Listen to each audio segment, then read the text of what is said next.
ตำส้มเด้อ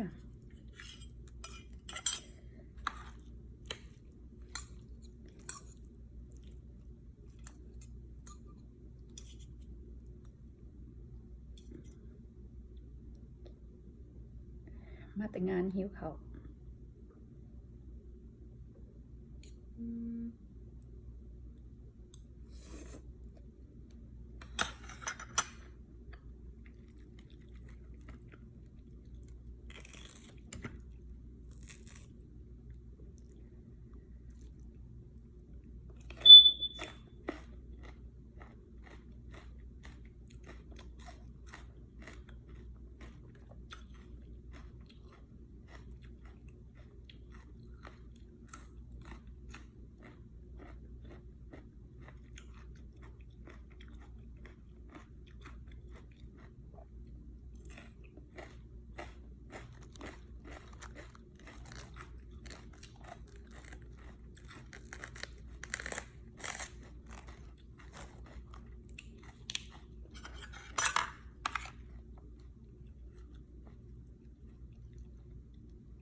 มังนัด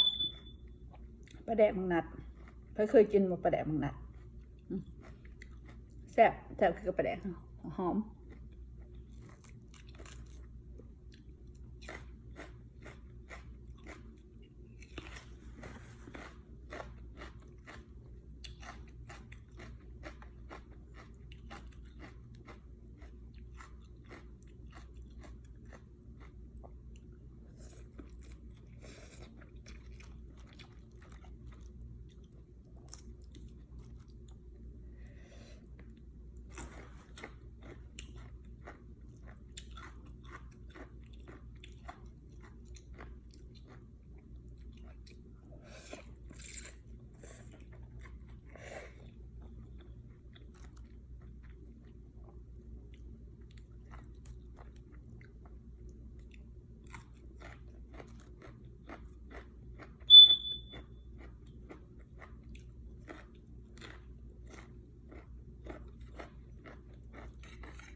พี่น้องมันดังติดอันนั้นนะโอ้ไข่จะแสบพอดีแสบเลย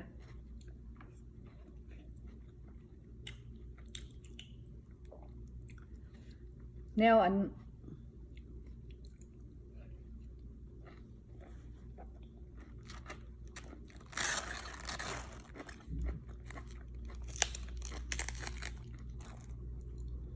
เวลาไฟใหม่ไฟหยัง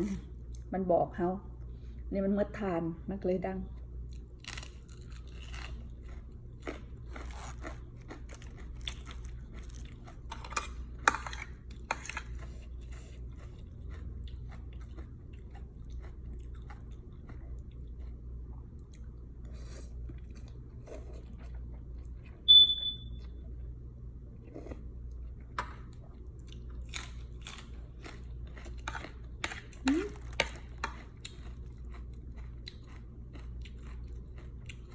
จอนประแดกไข่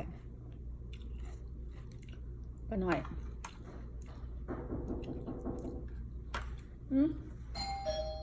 มีคนมา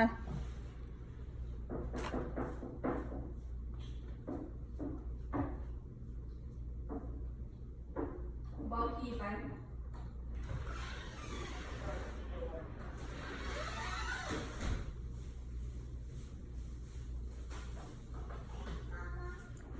Hi, babe. Yeah. ลูกสาวคนมาจะกินข้าว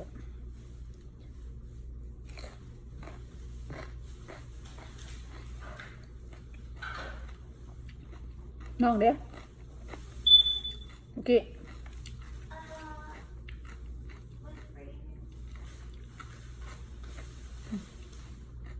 ตอนไปได้ไข่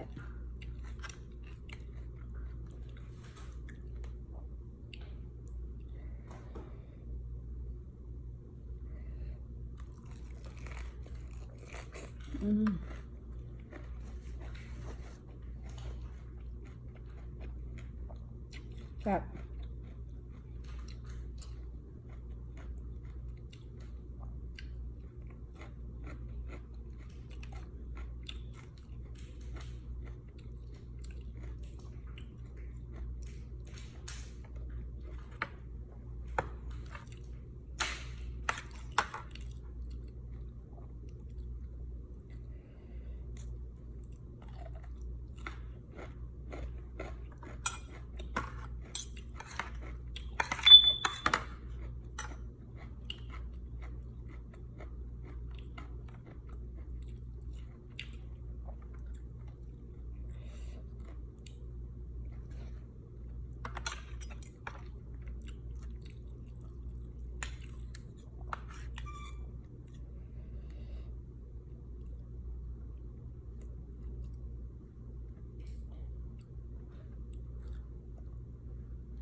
ไปแห้งในเซี่ยวตากมาให้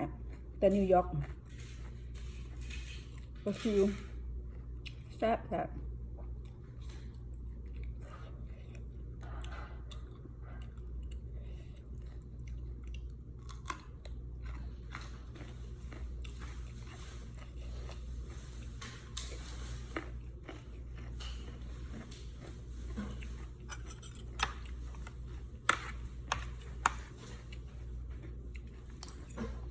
เงียบทิมหรือเปล่าลูก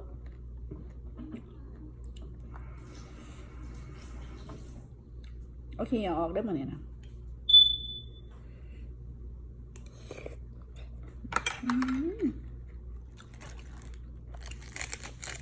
แซ่บ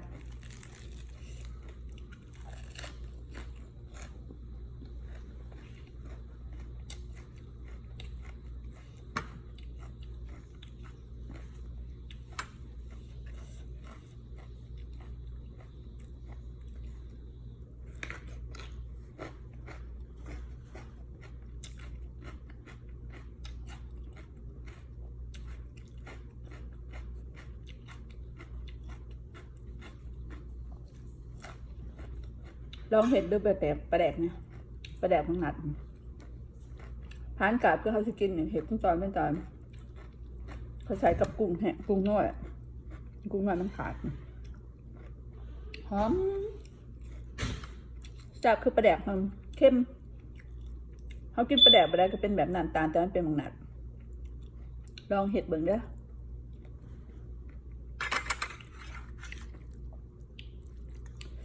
ปลาแดกถ้าตอนเข้มทำได้บางหนัดมันก็ตอนเข้มสำนัน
พอดีแซ่บน้ำฟุดๆ5 นาทีหมอดไฟปะไว้หันประมาณ2 นาทีจะเอาขึ้นมา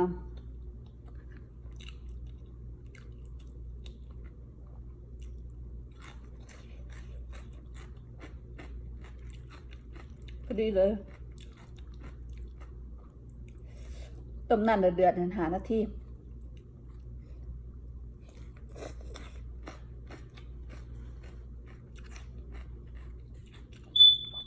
เดี๋ยวป้าไว้ในหม้อประมาณ2 นาทีหรือว่า1 นาทีก็ได้ต้องคอยปะ2 นาที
ทางนี้ก็หวานบอกเลย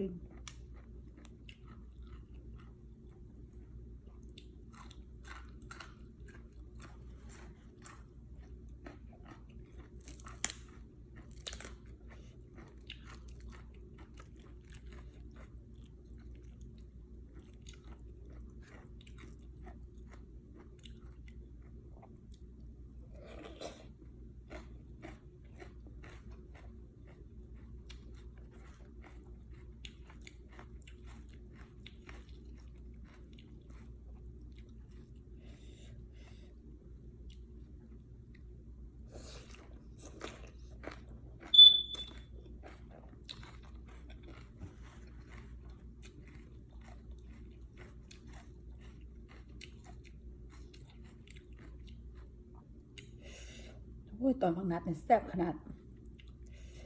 ปลาแดกมังนัด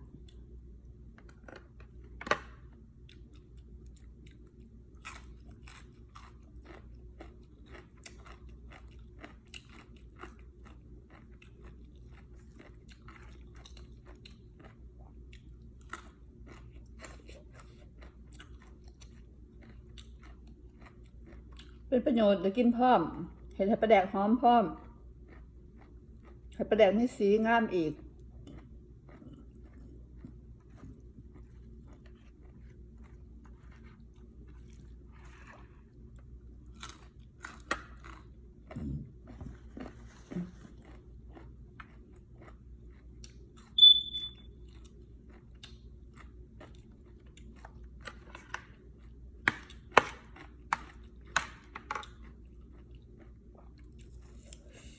อยากกิน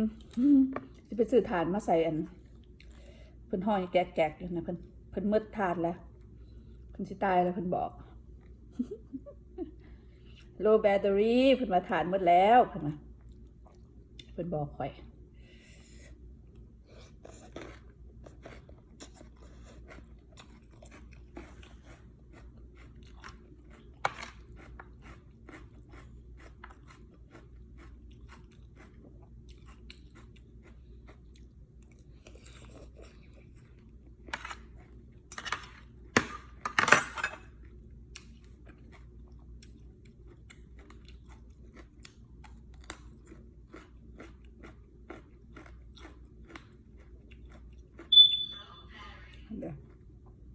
ทานหมดแล้วเพิ่นมา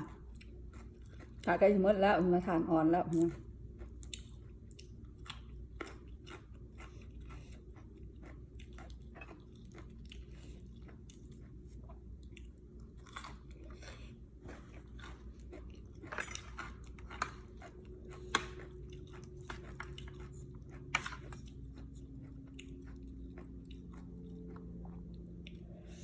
โอ้จะแม่นข่อยเดือนนี้แอ้ก็ตายหน่วยหนึ่งหน่วยสั้นเทิงตายยังเป็นหน่วยตารางจักตัดหญ้าก็ตายฝนตกนั้นพายุเข้ามาบ้านประตูเพื่อนปองเอี่ยมข่อยก็หัวหมด2 ปองน้ำเข้า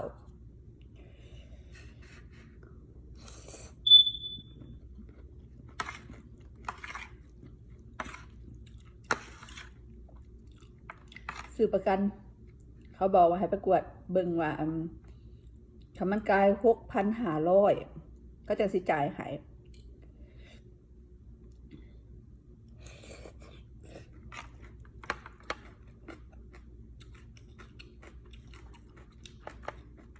เขายังอยู่ใน6,500แปลว่าได้จกจากทงเจ้าของ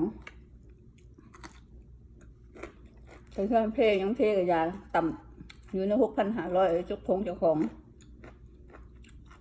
ซื้อจ่ายเขาปีหนึ่งเป็น2,000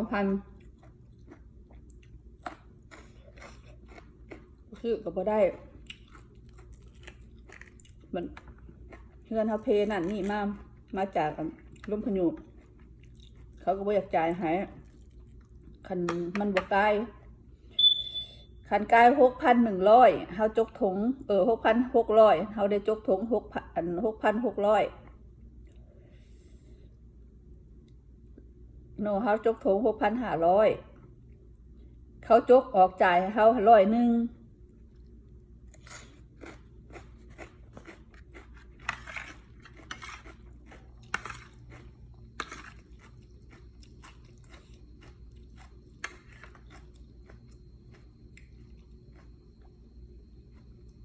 เฮ็ดอยู่โรงงานผัวก็เจ็บ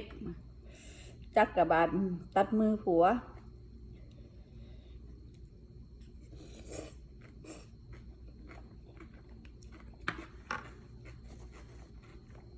ใจต้นผัวข่อยให้เวียกถูกเวียกยากบ่ได้อยู่บ้านอยู่เฮือนทั้งเจ็บก็บ่ได้อยู่จักตัดมือก็ไปหาหมอมื้อนี้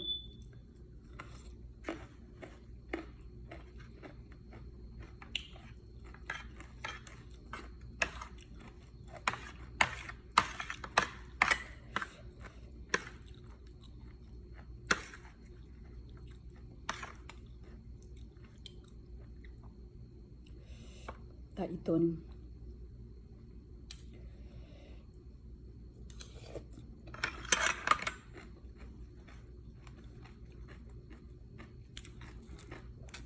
ชีวิตอยู่อเมริกาโอ้ย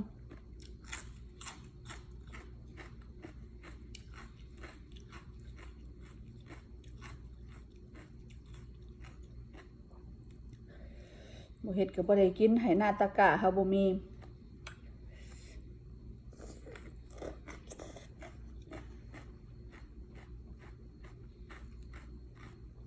มื้อใดบ่ไปการก็บ่ได้เงินมื้อใดบ่ได้เงินก็บ่ได้กิน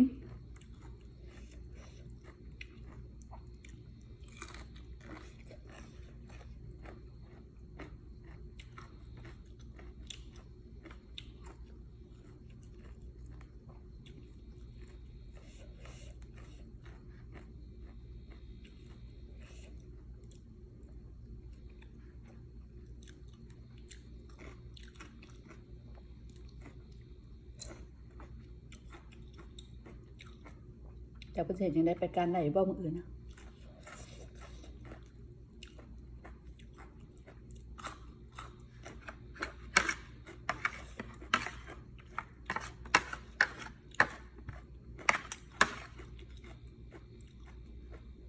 แต่อีตนเป็นไข่ก็บ่ได้อยู่ผัวข่อย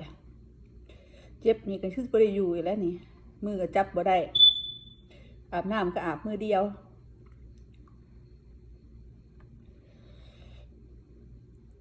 หาก็จักตัดมือนี่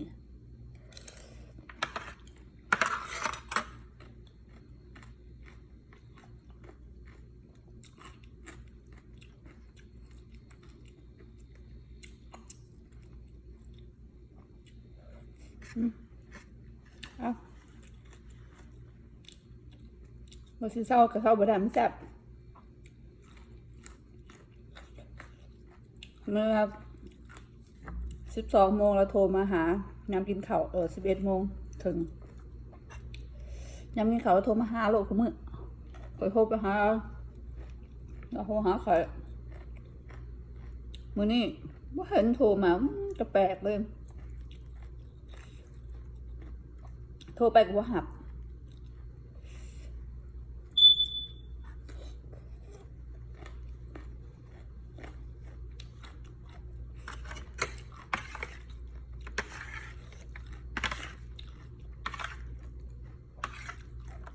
แล้ว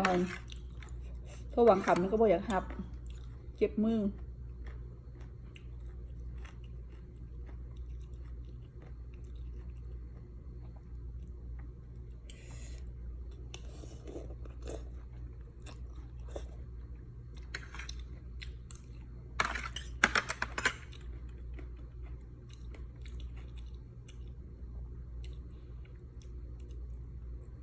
เขาซื้อเสื้อ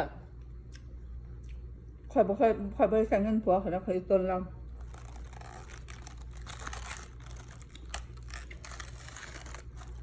บ่ได้ใส่แล้วหายก็เอาแล้วบ่หายก็บ่เอา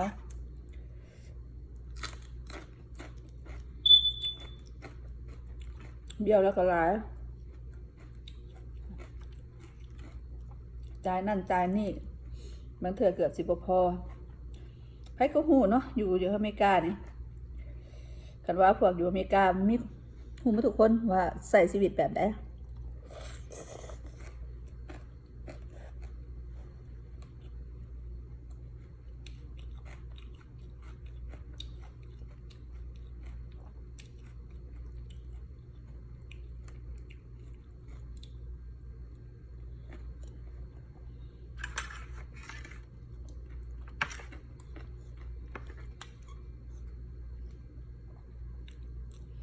หาเองใส่เองบางคนก็เจ้าว่าผัวเมียก็ต้องได้ใส่เงินกันมันบ่แม่นผัวก็มีรายจ่ายหลายเขาก็เทคแคร์นั่นนี่เบียเบอร์หลายอย่างบางเดือนก็พอบางเดือนก็เกือบสิบ่พอ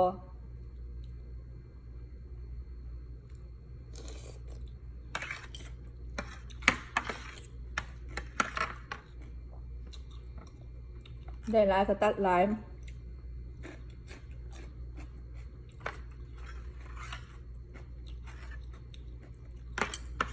หาเงินบริเสียภาษีคือสิรวย ภาษีบ้านภาษีเมืองภาษีคือภาษีตาแสงภาษีเมืองภาษีแขวงเงินเถ่า excuse me ขอโทษ เงินเถ่าแล้วก็เงินอีกอย่างอีกเงินขาบ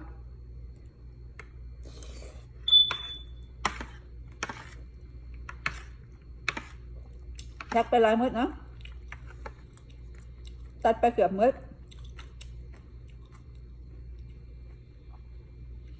เงินเมื่อไหร่จะตัดเนี่ยสมมติว่า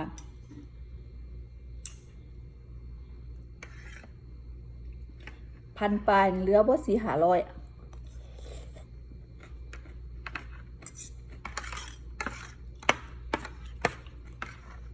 ตัดโฟวันเคตัดนั่นตัดนี่บ่เหลือนะตอนนี้เขาไปตลาดอีกเขาก็ตัดเท่าอีกแบบนี้มันไม่ใช่ว่าเหตุการณ์แล้วตัดเด้เขาตลาดก็ตัดอีกเดี๋ยวเขาตลาดดุเขาตัดดุ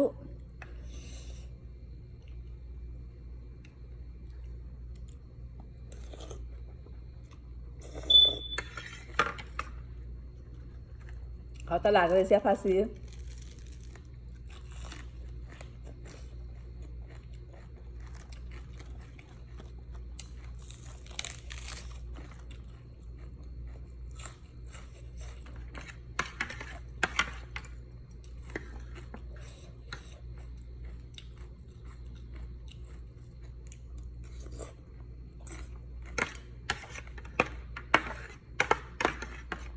นี่เราโทรหาผัวอีก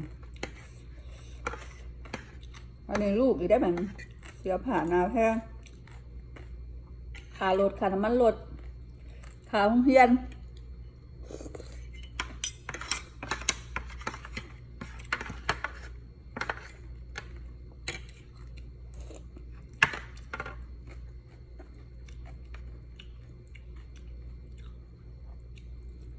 คอยบุ้มีเงินโฮมนะ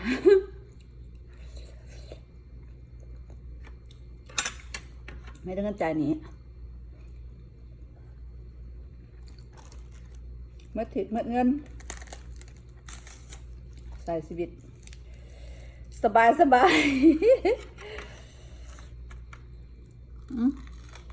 หมดอ่ะไปก่อนมันใส่ชีวิตชิวๆบ่มีก็ใส่มีก็ใส่บ่มีก็ใส่ บาย